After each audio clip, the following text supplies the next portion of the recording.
Good evening. Welcome to the Spiritual But Not Religious Show. I'm your host, George Lewis. Got a great guest lined up for us tonight. I have a super guest for next week. I have Alfreda Pretorius, who wrote a best-selling book, Stop Struggling and Start Living. And she's just a great gal. We've talked to her before on the novel that she wrote called The Meadow, for any of you who watched that particular show. My guest tonight, well, before I go there, let me tell you a little bit about Spiritual Broadcasting Network and what we're trying to do at this point. Not what we're trying to do, what we're doing. When you think about the spiritual but not religious term, and the numbers of people have grown huge in the last few years. People who don't go to church but still have some kind of a connection with a higher power or God of their understanding. And there really isn't a place for a voice for those millions of us that are out there who believe from this viewpoint. And there's just like a huge variation in beliefs, but we're all spiritual but not religious. And so what we're doing is we're serving as a voice at this point for that spiritual community, bringing you authors, people who are involved, psychics, and you name it, anybody who's involved in spiritual but not religious or metaphysics, we are going to be talking to them. We have two other shows that are airing at this time on Thursday evenings. We have Brian Hill, who is a world-renowned astrologer, and his show is The Upside of You. It airs at 9 o'clock on Thursday evenings, Eastern Standard Time. And then we have, before that show, from 7:30 to 8:30, is Leanne Moody, who does she's a channeler. She's multidimensional, and she just is the real deal as far as this kind of thing is concerned. And her name of her show is My Mom Talks to Dead People. And you want to tune in. She's a lovely lady. They're both just excellent in what they do. My guest tonight is Jill Dahne Levy. Now, Jill has what credentials she has. She's been a psychic since she was 6 years old. As a matter of fact, her mother was a world-renowned psychic, and she had gotten sent home from school at 6 because she was telling the teacher what she was going to put on the blackboard before she even got it on the blackboard. She's been on Larry King and Geraldo and a host of other TV shows, radio shows. She's just a great lady and a super personality. And I'm going to bring Jill on here at this point, and I'm handling all the tasks here tonight that normally Tom would. So let me push Jill on the air. And have I got you there, Jill? Yes, I'm here. Great. Good. I've been looking forward to tonight. You're a busy lady. Your computer volume, you're going to need to turn that down, Jill. God, I don't know how to do that. Oh, God, I don't know how to do this. I don't know how to do it. You left. Okay. Did I do that? No. That there should be a mute button in the lower right-hand corner of the screen. As a matter of fact, in the lower right-hand corner of your screen, there should be a little speaker thing. You can click that and just mute it. Okay, which one's this? I'm so horrible with computers. I think this is it. Wait. Right next to the word menu, to the right of it is a little speaker on the bottom right corner. Just click your mouse right on that. There you go. Good. I did it. Good job. Hey, especially for a neophyte, that's great. You become not only a psychic, but you're also a technophile at this point, huh? I have assistance. I am I'm not computer savvy. I've been on the computer. My God, I've had the website since I was 20. Right. And all I know how to do is my emails. That seems to be the way it is with computers. We learn just in order to do what we need to do with them, and other than that, it's like just too much trouble. So you were ill, I see. You ate some Latin food, didn't agree with you?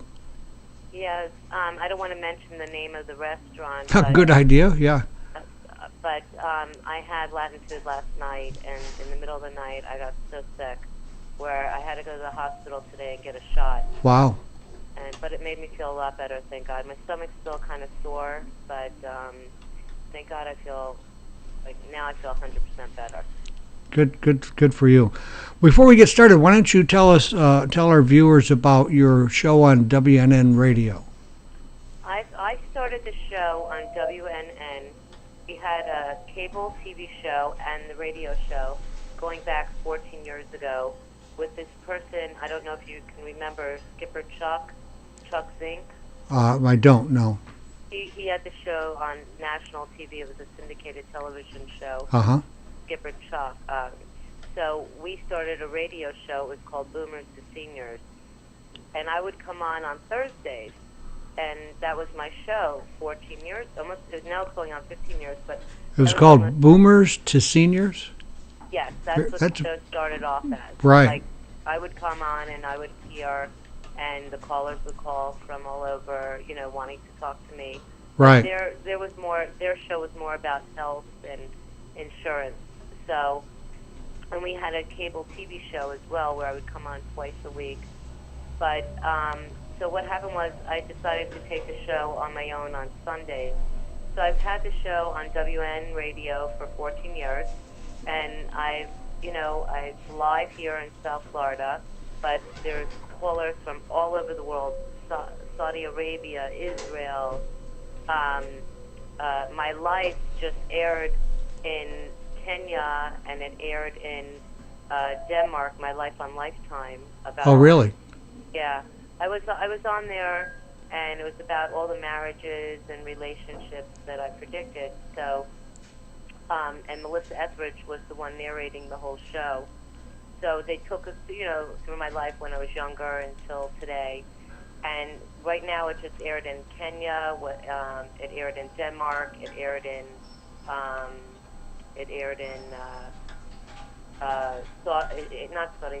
Denmark, Kenya. Oh, Lebanon. Is that going to be available here in the States at some point? Yes, it was. It already aired. Already been here. Yeah, it's already been here, and now it's airing like all these countries. So it's pretty in Romania. I just got a whole bunch of emails from Romania. I was one of the things that I find really fascinating about you, Jill, is the fact that you were doing this kind of thing. You had this gift when you were 6. When we talk about it being a gift, I think, like you say, I think we all have that intuitive ability, but somehow or other it was more pronounced in you at 6, to where you really started working with it. How much of an effect must that have had on you at that very young age? I mean, when you first started to understand this, what occurred for you? Well, because my mom, Mickey Dane, and she was just on Court TV just recently. Because of her, she allowed me to speak. She would always say, "Jill, say what you see," Right. So when I was in, kindergarten, I started telling the teacher what she wrote on the board, and the teacher, who was a public school, and the teacher was like, "Oh my God," like I was Twitch, And she stood on her chair, and they took me out of school for a day because they had to put me in another class. But and then my mom says, "Don't worry about that. Keep saying what you see." And I started doing predictions. So at 13, I got flown out to Tampa to do the John Eastman show. Uh-huh. And on John Eastman, I started making like all these like marriage predictions, like with the stars. And then I saw the Muslim attack, the Hanafri Muslims. I kept saying Muslim. And what happened was I kept seeing blood, and I saw a date and a time. I saw all these people dying in front of the White House. And back in March of 1977, the Hanafri Muslims took over Washington, D.C. to the date that I saw. Wow. And that's what. And how old were you at that time? I was 13. So that's pretty powerful for a young teenager, just blossoming teenager. But because I have my mom behind me, it was natural. Even with like my girlfriends, they all knew who my mom was. Everyone knew who my mom is. Right. So it was like natural for me to, make predictions or say things. But, there were times where I would go to some friends' homes and their mothers would be like, "Oh, Jill, come sit with us for a few minutes." Next thing you know, they're all asking me questions at 13 years old. Right, right. Well, it was great. You had a mentor that. So do you think your mother and you might have had a past life together, or how do you think all that kind of connected up for you? Absolutely. My mother is my life, and my mother was on Johnny Carson, Phil Donahue, Merv Griffin. She's in Larry King's book that she was the only one who ever walked off his show. They used to do WIOD radio together down here in South Florida. And my mother was the one who told him that he was going to go to California and have his own TV show.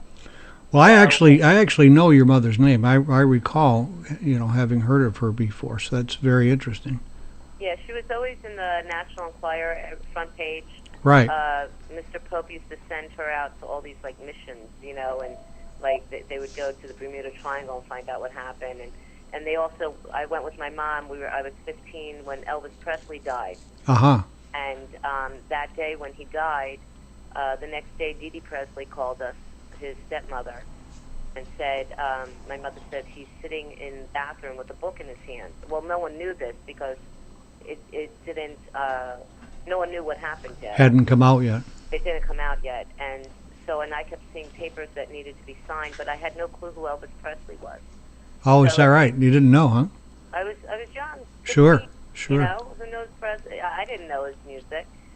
And so the Enquirer and myself and my mother and some, other producers, we flew out to the mansion. And as we were driving up in the limo, I got out and my makeup kept going down my face. And I'm like, what is this? Who is this person? Why is my eyes burning? And when we walked up to the door of the mansion, Dee Dee Presley said, I said, who is Elvis Presley? Who is this person?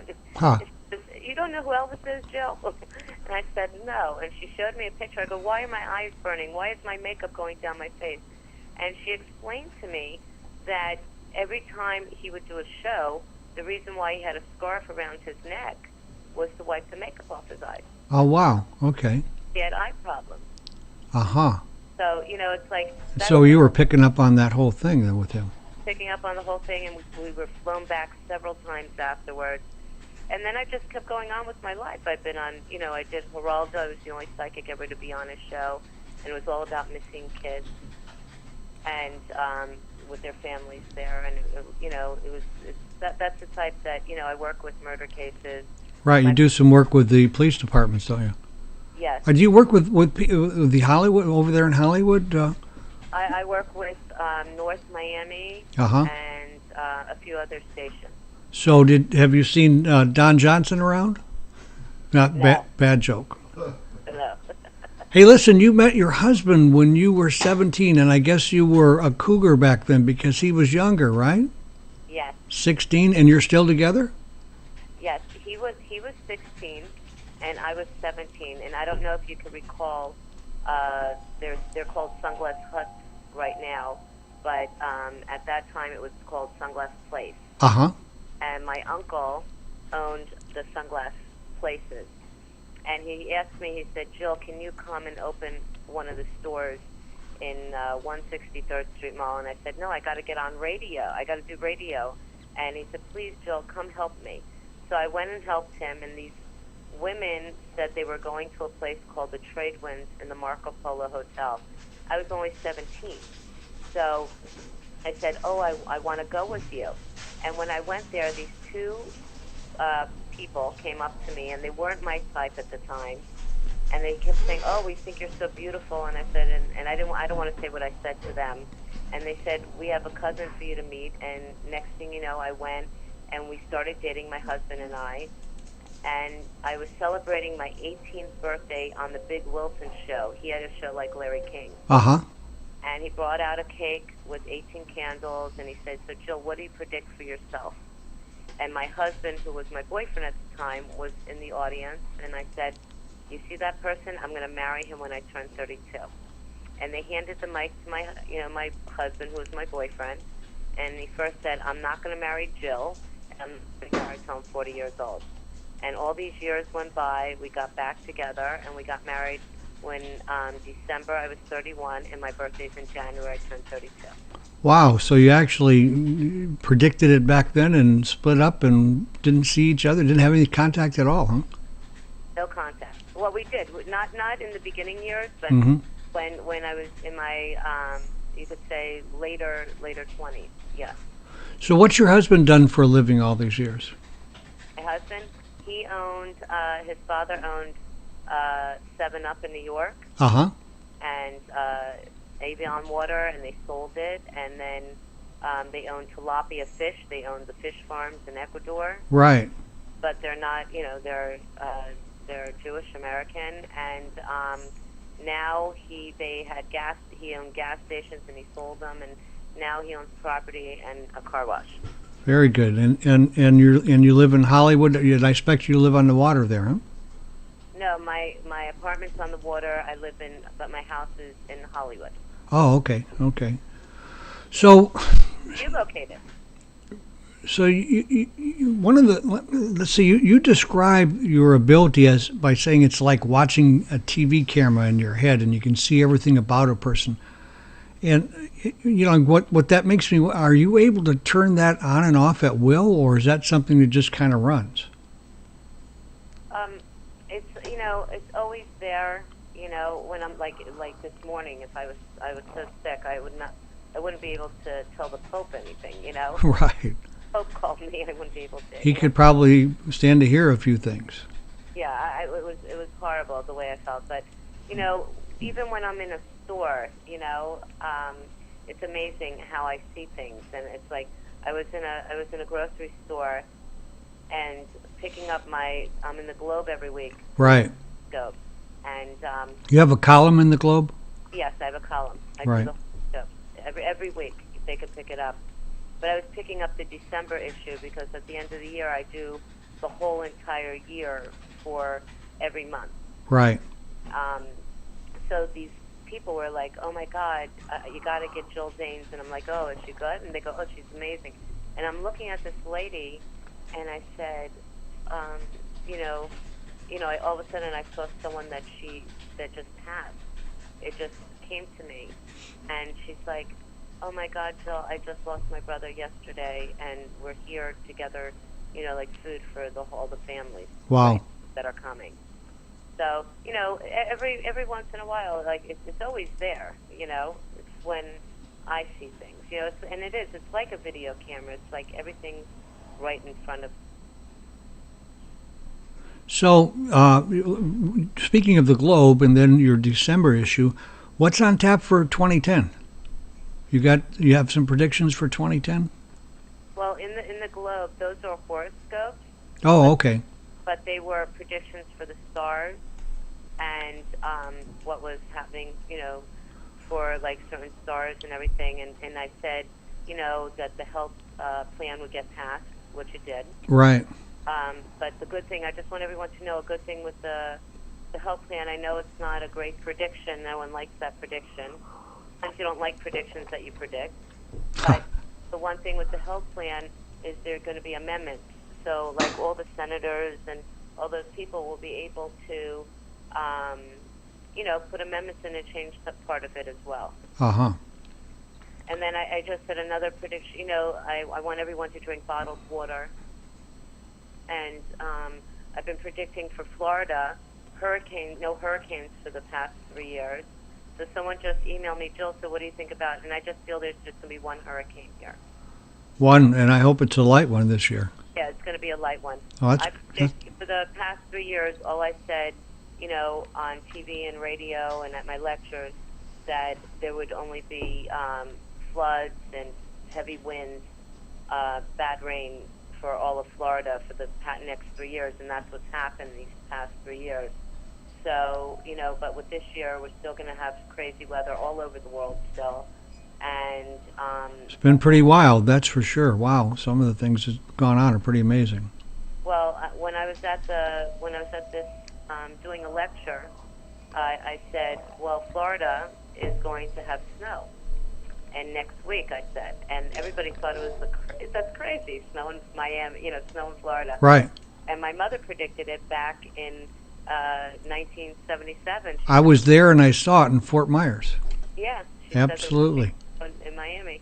So, so when I made that prediction, but there was snow, it did happen the week right after in Jacksonville, Orlando, and I think Gainesville. Right.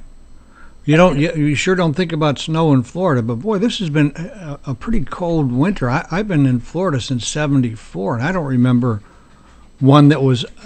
I mean, we've had cold winters, but not last quite this long in my memory. Anyhow, how about you? No, this has been very cold for Florida, but I prepared everybody for this.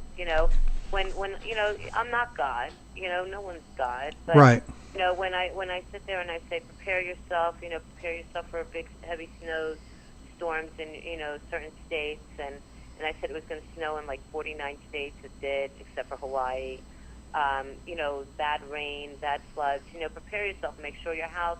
I've always told people make sure your trees that live in Florida, even though I didn't see a hurricane, I said make sure your trees are cut down because the winds are heavy. Right. It's been. We just had here. Even yesterday, it was flooding in Hollywood. That's what I saw on the news. It was flooding there. We had a pretty windy day here, but not much in the way of rain. Yeah, but it was flooding. And then wow. in New York, they had, and all those, in Michigan, Ohio, they had like crazy 13 feet of snow, 30 feet of snow. And that's why I tell people prepare it, make sure, you have something on your roof or whatever it is, to be prepared for this crazy weather that we're having. So what have you done any predictions on climate change and the reality of climate change and what we might be able to do about it? Have you seen anything on that at all? Well, honestly, I don't believe there's anything anyone could do about a climate, about change, Yeah. thing that someone could do to change climate. Climate, that's nature, Mother Nature. Of course, we're putting a lot of pollutants in the air. Do you think that it has an effect, or it doesn't seem to show up for you as that? Well, honestly, I really don't believe that has anything to do with it because they've been people have been polluting the air for years. Right. So this should have happened, 5, 6, 7 years ago. So what other kind of things do you see for 2010? Have you, when I went to your website, I see that you were doing yearly predictions for 2007 and 8. I don't think there was anything for 09 and nothing for 10 yet. Have you stopped doing that? No, I haven't stopped. It's just that I haven't been putting them on my site. I need to, because I say it on the radio. I'm thinking the whole world could watch the radio or listen. I understand. I put a lot of predictions, like when I was on a radio show back in October, and I make a lot of predictions for the stars. Right. And I had said that Sandra Bullock would, and this is before the movie came out. It was a commercial, and I said she was going to win an Oscar for that, but she was also going to have issues with her marriage. I kept seeing infidelity, and there was. And Jesse James managed to, fulfill that one, didn't he? Yeah, but that was in October. Right. Then I also said on that same show about Tiger Woods that I saw he's going to have major issues, for 2010, where it's going to be found out that he's cheating. And, people boo you on those predictions because Tiger Woods. Well, yeah, it sure didn't play, until the last minute. It was like, no way, this guy's he's a role model for every kid in town, so. My God, the emails that I got, how dare I even say something like that, And this is what happened. But I believe we're going to see Oprah coming year and next year, for the end of 2010, 2011. We're going to see Oprah more toward the White House. Boy, I tell you what, she certainly seems to be aligning herself for that, doesn't she? That is a possibility. Well, I made this prediction last year for this year. Uh-huh. And, for this year going into 2011. And I also said I want a lot of people to start drinking a lot of water out of bottled water. I see something happening with our water system. And, I wanted everyone to drink bottled water, especially in Michigan, that they're going to have major issues there. For 2010, I kept seeing a lot of cures coming around for autism and for cancer and Really? and I I see a lot of like they're going to go back and forth with the gay marriages.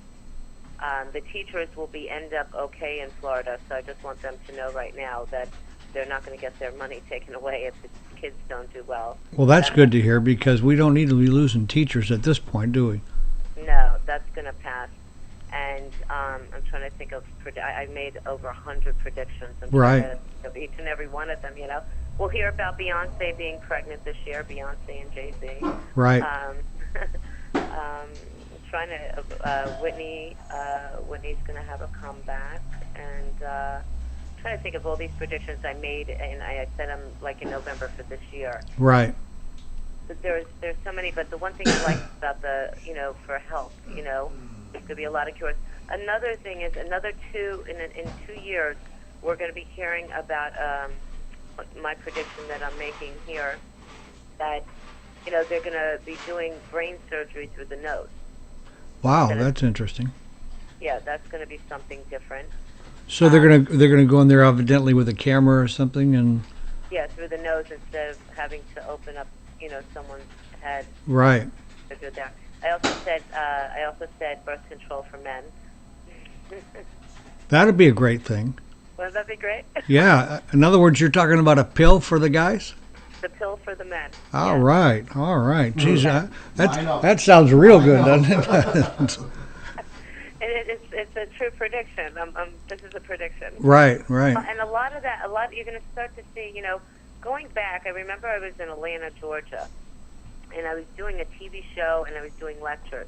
And I had said back then that you're going to start to see, like in 2009, 2010, and they're going to, they're experiment with it beforehand, that there is going to be all solar homes and computerized homes where you walk in the home and the house could say, hello, Jill, Right. Started working on that going back in 2000, I think it was like back in 2003 and 2004. So the houses are going to be more green, like solar. That's absolutely happening now. Yeah. Yeah, and it's going to go all over. So that's going to be amazing. And then second of all, my prediction is they're going to start manufacturing in the U.S. Manufacturing. Do you have any specifics on that, or just manufacturing? We're gonna get away from China. A lot of stuff is going to be done in the U.S. instead of using China. I sure hope so, because we've gotten ourselves in some pretty dangerous territory with what we've done with China. Well, that's going to. We're going to get ourselves out of that. I'm seeing manufacturing in Ohio and Michigan area, so that's going to be good for the U.S. and for people, and there's going to be job openings. So like when someone says about the year 2012, Right. My eyes for the year 2012 is just another year, but that it's going to get our life, our economy, financially, jobs, is going to be better for 2012. Where, I make a joke that the Mayans forgot, their ink ran out when it came to 2012. Well, I'm going to tell you what, for anybody who goes back and takes a look at who the Mayans were, I mean, these people were some pretty dark people, cutting people's hearts out and throwing people off their temples and blood running down. I mean, it was a horror show back then. I'm not sure I want anything that they have to predict. No, I was in shock, I was in shock going back around 4 years ago when, I think it was like 3.5 years ago when I was doing lectures in New York and people were saying, oh, Jill, people said the world's going to end in 2012. And I'm like, excuse me, the world is not going to end. And I don't know where they're getting their theories from. They're putting fear in people's minds, and that's wrong. I was talking with Tom tonight, and I think I had a conversation with a woman on Facebook earlier today, and her predictions were, doom and gloom. But at the same time, she had just had a divorce, and her whole life was an upheaval. And I think some of this comes from people who aren't satisfied with the way their life is at that point. I think there's a real connection with their own psyches on this. What do you think? Honestly, I think they're reading the tabloids instead of making predictions. Right, right. You know, they sit there and say, "Oh, Obama's going to die this year." God forbid. You know, he's not going to. He's not going to get assassinated. You know, or what was that other one? Dick Cheney he was supposed to be passed away by 2009, because it's all in the tabloids. You know, it's Right. like, you know, but if people, you know, I have clients that are movie stars, you know, and when I read some of the front pages of these, it's a joke, because I know what's really going on in their life. Right. And when they say this and this one broke up, they didn't break up. They're together, you know. Nothing close, right? Just a way to make a buck, right? Right. But these other people may say, well, you know, they're broken up and this and that. But, you know, it's a shame that people are putting fear in people's minds about 2012, because, you know, I remember I was on national TV in 1999. Right. And everybody kept saying, oh, my God, the world's going to end. That was another thing. And I said, the world is not going to end. You're going to wake up, and it's going to be the same day. Going to be another day. That's all that happens, right? It's another day. Yeah. And what happened? But they're like, the computers aren't fixed. You know, the computers are not fixed to 2000, and the banks, and they just kept going on. And I'm like, nothing is going to happen. Well, what happened? Everyone woke up, and it was a sunshine day. You know, I have a theory of my own on that, and I'm really in your camp with this. And you know, this is 2012 is a couple of years away here, and when you look at what's been going on with the internet in just the last couple of 3 years, you know, things are happening at lightning speed. You know, I believe the internet is eventually going to democratize the whole world before it's all over with. And I believe there's this huge awakening that's been going on. And I think if anything happens in 2012, it's going to have more to do with the end of the old way of thinking and more of a new way of thinking, where, you know, we've hit a place in time, Jill, where, you know, that old idea of only the strong survive doesn't work anymore with, you know, the nuclear stuff. And I think we're hit a place where evolution is going to require that only the kind survive. Otherwise, we'll exterminate ourselves. So, I believe that. You know, I believe there'll be new technology. Everything's going to be. Yeah. You know, believe me, I believe in like maybe 15 years from now, cars are going to be flying in the air. You know. Absolutely. You know, and I remember when I made the prediction, and it's happening as we speak, where they're not going to be going on gas; they're going to be going on electricity. You know, and different type of, not gas, a different type of like oil and stuff, and that's what's happening right now. Well, sure, there's one car that fellas got that actually burns water. It uses water in the engine, and is able to make a combustible engine run on water. So, yeah, well, that's isn't that kind of part of the problem with mainstream thinking, is we can only see what we can see and what we already know, and we base pretty much everything on our past and on the moment, and we don't give enough credence to real change that happens.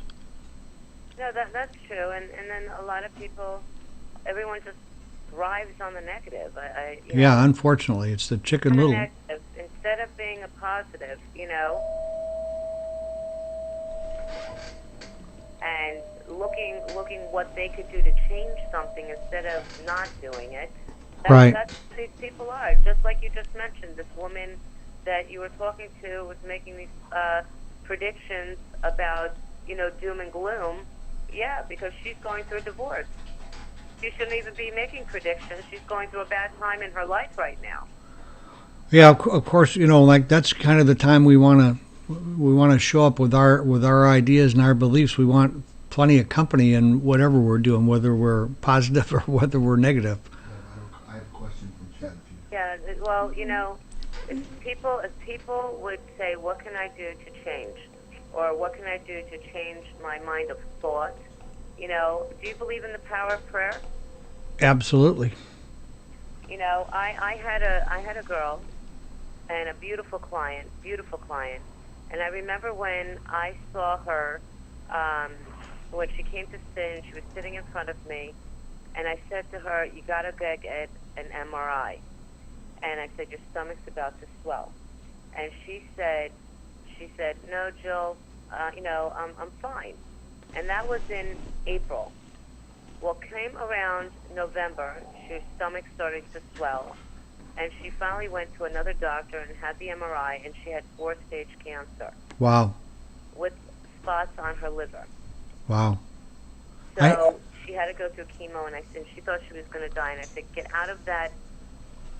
Don't put that in your mind. Get it out. Say, I'm going to live, and I'm going to be able to live a very long life, because that's what I see. You are not going anywhere. And I would never predict when someone was going to pass away. So what happened was she went through chemo and everything else. She has no more cancer. Wow, that's great. And you know what else? I had my whole radio station saying prayers for her. And what happened was, it worked. I tell you what, Jill. I have a very similar story myself. In the spring of 2004, I lead a meditation, and I've led it for many years. And one of the men that I know was there. He said, "George, are you all right?" And I was feeling fine. He said, "You look really bad." And he was seeing something I couldn't see. I was evidently gray or whatever.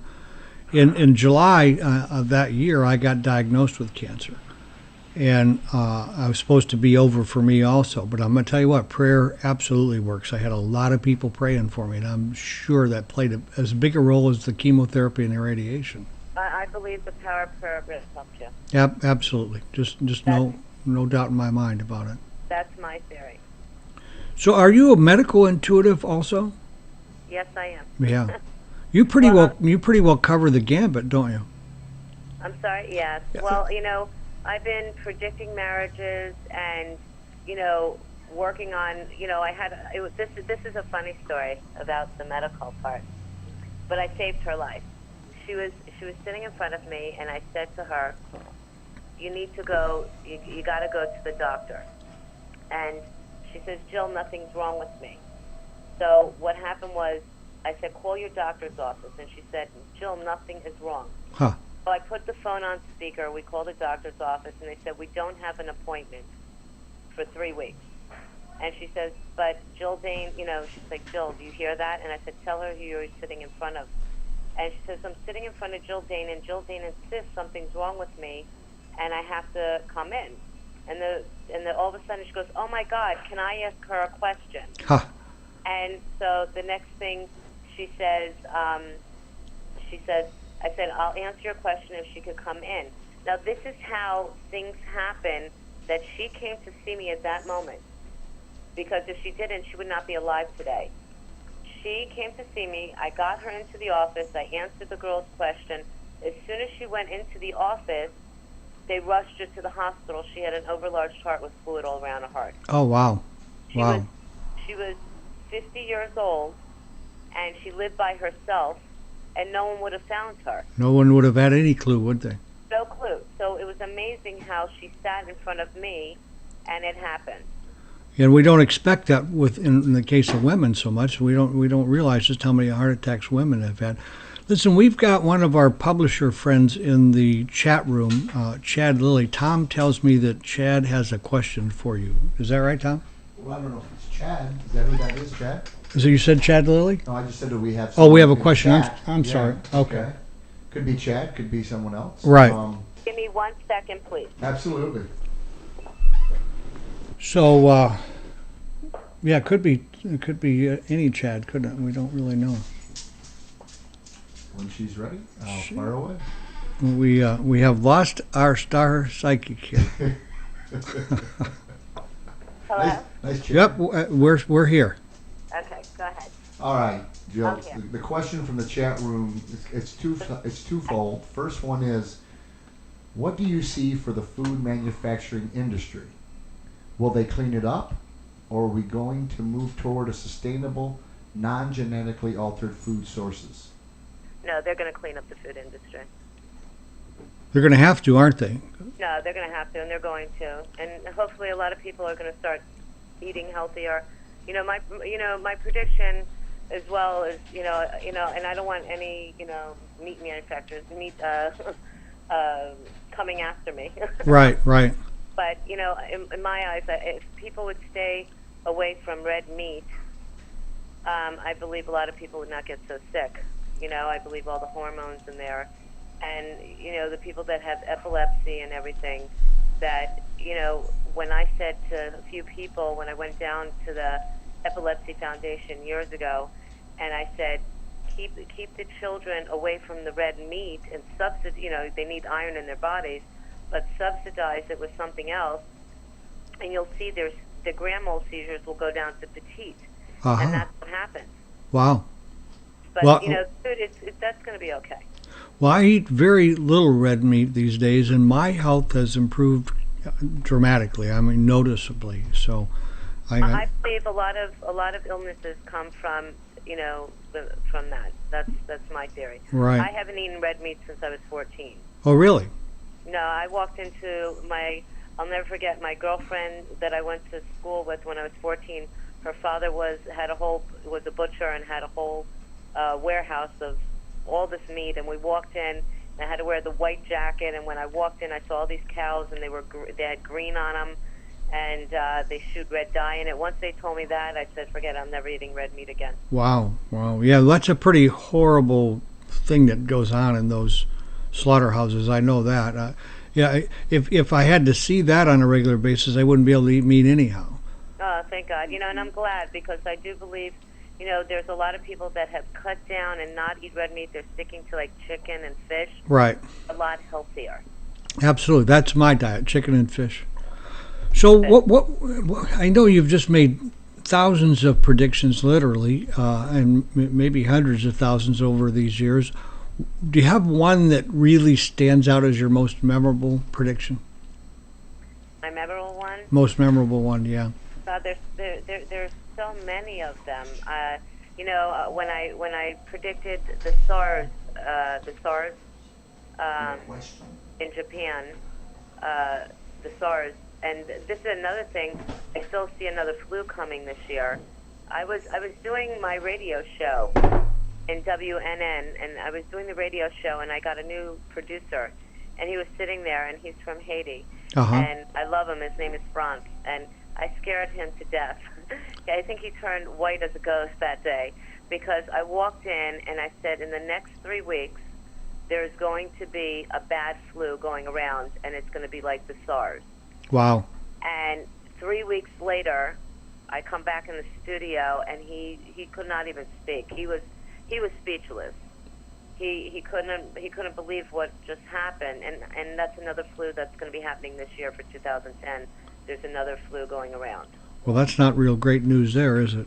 Sorry. It is what it is, isn't it? So, Yeah. So when when people ask you questions, I'm sure there have got to be a lot that are the same. What are the top 5 most asked questions of you that people really are looking for? Well, I have 50% men and women that ask questions. That's really interesting that you would have that, because the community, this new age metaphysical, I don't know what name you'd want to put on it at this point, because it's changed so much, is usually more women than men. So it's interesting you would have 50-50. No, I had men and women my whole life. Right. As clients. My whole life I've had 50-50, and I have gay men and gay women, and I have transvestites. I mean, I have everybody, and I love them all. We're all the same in my eyes. We are all the same, no We're question. all the same. I don't believe in judging people, and that kills me when people judge people, because we're all the same beautiful souls inside, and that's me. Absolutely. But the questions they ask me, a lot of times they want to know about their business. I deal with a lot of business industries. I'm a business consultant in many companies and lawyers and doctors in the White House. I have people in Watergate. The one, when I predicted, this is a prediction that this is one prediction that you could say that I'm so excited about, is that the one with the stem cell. Right. 9 years ago, the stem cell will get passed for the year 2009, 2010. And then when I was in the Boca magazine, I kept that prediction in there, and I said, when the new president becomes president, see all these predictions are in magazines. I'm gonna post them all. I'll post everything up. Good idea. Yeah. But, you know, I said when the new president becomes president, he'll pass the stem cell. Well, before January, when it got passed, I got a phone call from 2 people in Watergate, and they said, Jill, your prediction's happening. Watch the news in 3 weeks. You're going to see your prediction happen. And it happened. And that's a prediction, memorable prediction, because that is going to help so many people with so many, like the people that are diabetes and the people with paraplegic, how do you say paraplegic? Paraplegic, yeah. Alzheimer's, twitching, everything. It's going to be such an amazing prediction, you know, that's going to be helping so many people, which I'm so excited about. And then my other predictions coming in as I speak, which I'm very excited. You're going to see this happening. Going back 20 years ago, I had said Cuba will be free by 2010. It will be like paradise. That'd be wonderful. And all the Cubans said to me, this is insane. That's an insane prediction. I said, Castro, and I kept this prediction going. I was on Orlando News in 2005. I kept it going. I put it in the Boca magazine in 2008 issue, and I said that it's going to save your money because for 2010 it'll be like paradise. And so what happened was now they're negotiating, Obama and his brother. In my eyes, Castro has passed already. Yes. He's that red, white, and blue suit, you know. Yes. You know, I believe he's gone already, like I predicted. You know, he's gone. But people should save their money because it's going to be huge. It's going to be a paradise. People are going to want to fly over there and build something, you know. You bet. And now we're allowed to go over there and spend a lot of money if you want to. Before you weren't allowed to. Exactly. Couldn't go at all. So people are asking about the economy. They're asking about the world. They're asking about relationships. They're asking about if someone's cheating. They're asking about their kids financially, if they're pregnant. I mean, so many different predictions. I get some questions. So what I'm hearing is the bulk of these are around romance and finance. And where else do we have our biggest difficulties, right? And health, too. Absolutely. You know, we've got a particularly busy chat room tonight. I think there's another question for us. Is that right, Tom? Yes, I do have another question. 1 second. The question is, do you predict any new treatments for alcohol or drug addiction or mental illnesses? Autism, I think, was you mentioned earlier. Yeah, autism, there's going to be cures for that. And there'll be cures. There'll be something, you know, I believe there's going to be a certain type of pills that are going to be coming out that are going to be helping. It's amazing for alcoholics as well. There's going to be other type of cures where people are not going to, you know, because a lot of times people, they drink and then they stop, you know. Right. They go back to it, you know, and the reason why they're going back to it is because of their problems that they have in their life as well. But, you know, a lot of people are going to start to change. You're going to see in the next few years, you know, our economy, once the economy starts lifting up and properties start, you know, getting up again, you're going to start to see that people are going to start feeling better with themselves, and they're going to start pushing some of these away. They're going to get OxyContin off the street, so that's a good thing. That is a really good thing. You know, the biggest problem in drugs today is certainly not with heroin or any of the street drugs. It's in prescription drugs. I did not like what I saw, and I helped a girl. She came in front of me, and that's when I said, I'm taking charge here because I have children, and it's a big issue in Weston, and it's a big issue all over. Went to these pain clinics, and they could just get a prescription and then go doctor shop and take care. You know, that's what they do. Absolutely. And it's kids, it's children. They're children taking these pills. They're snorting up their nose. I'm against drugs, so. Right, I am too. They're snorting up their nose. You know, and if people smoke or they're whatever they want to do, their pot or whatever, that's their business. Me, I don't like when kids are, you know, putting Xanax, going in their family's cabinets and taking Xanax when they're young, and you got to see them walking like zombies. Especially as addictive as Xanax is. And the other thing that, you know, people don't know about is the feed these kids Ritalin, and you know, there are addicts who make Ritalin into powder and they snort it, and it's a big drug out there. And these kids, I believe there's going to be other cures for these children that they don't need the Ritalin. They don't need that. They don't need to put that in their bodies. Some of these children, you know, there's doctors out there, there's psychiatrists out there. They don't sit there and spend the time and have conversations with these kids. They just know how to write a prescription. I think the biggest disease out there, in my mind, that causes so many different diseases is love deficiency. I think that, you know, like, we don't love one another enough. We don't love our children enough, and we don't display that affection enough, and we're not that involved in their lives. And Just said it. It's called affection. Absolutely. Absolutely. That's the word you just said, and that is so true. So many of these people need affection. Their parents weren't, you know, they didn't appraise them when they got good grades or they did something well. They were cold-hearted people. And well, totally self-centered people, for sure, who were interested only in their own lives and what they were doing, you know. They need to get interested in the family. They have to take time out. You know, I do television, I do radio, I do lectures, I have to write for the Globe. You know, I don't have to. I'd love to write for the Globe. I'm sorry. I love writing for the Globe. Right. But I'm saying to you, I have all these things, and then I have my children. And I always make time for my kids, you know. People say, how do you do all these things? You know, how are you multitask? That's the only thing I know how to do. Computers, forget about it, you know. But well, we got a chance to talk with your 12-year-old tonight. Tom did. And he's a whiz on the computer, Tom tells me. He just did a really great job for us, getting the technical part set up for you. It's a good thing he was around, or we'd just be hearing your voice tonight, Joe. He's an amazing artist, and he's a singer. I see he had a picture on the Natural Awakenings magazine, didn't he? Didn't I see that in one of your videos?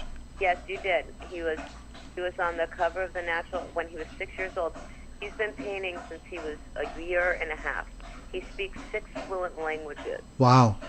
And he just sang last year in October. He sang with Phoebe Snow, Poetry Man, on stage.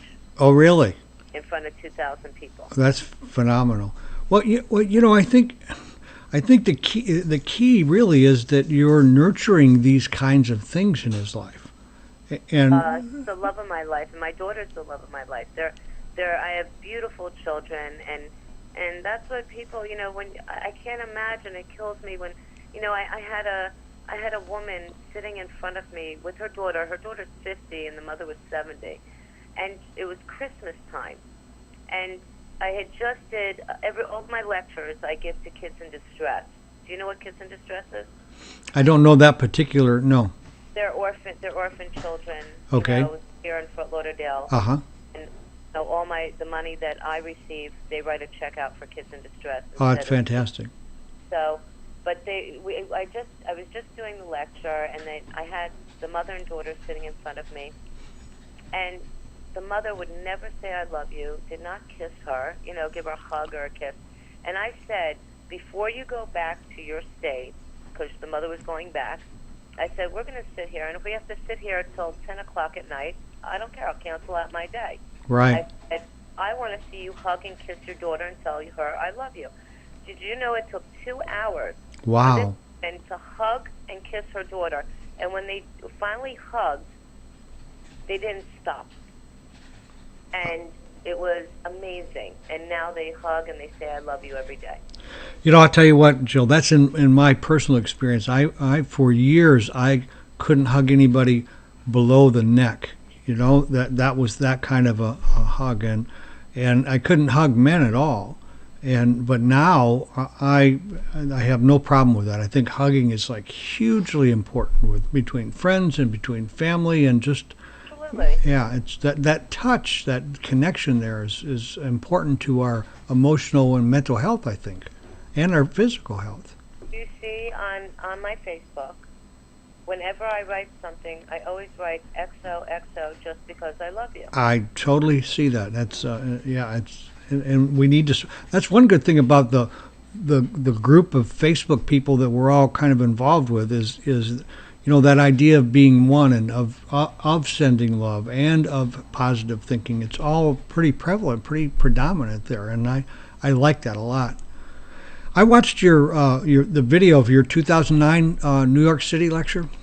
Oh yeah.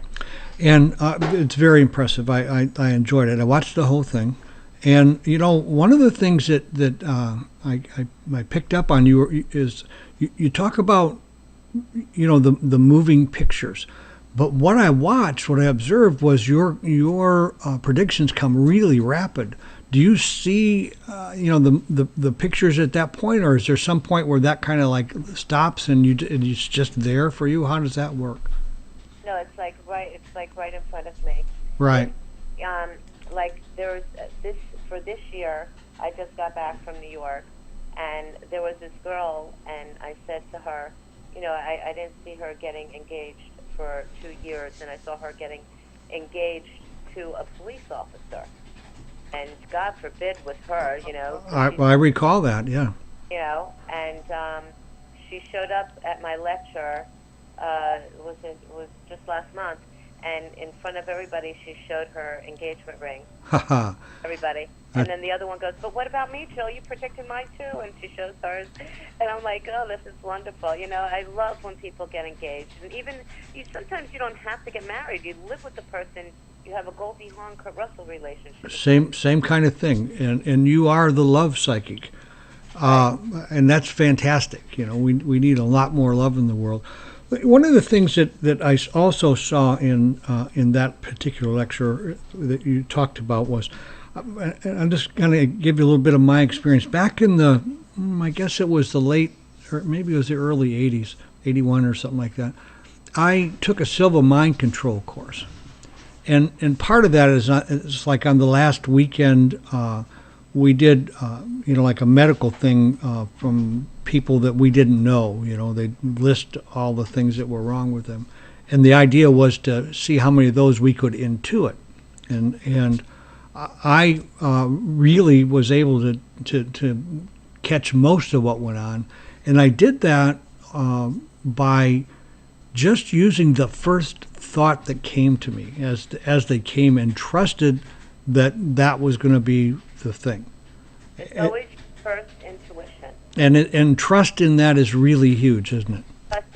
Well, there are people that, I tell people, watch out for the signs, or watch out for the red flags when it comes to relationships or business or coworkers, because in signs are, sometimes, and your intuition is telling you, what, this is not right, but you don't follow it. So what happens, a lot of people, what they do is they say, oh, God, I wish I would have listened to my first intuition. I was right. Absolutely. I was supposed to take that umbrella and didn't, got wet. Right, or if something, a lot of people are intuitive with their dreams even.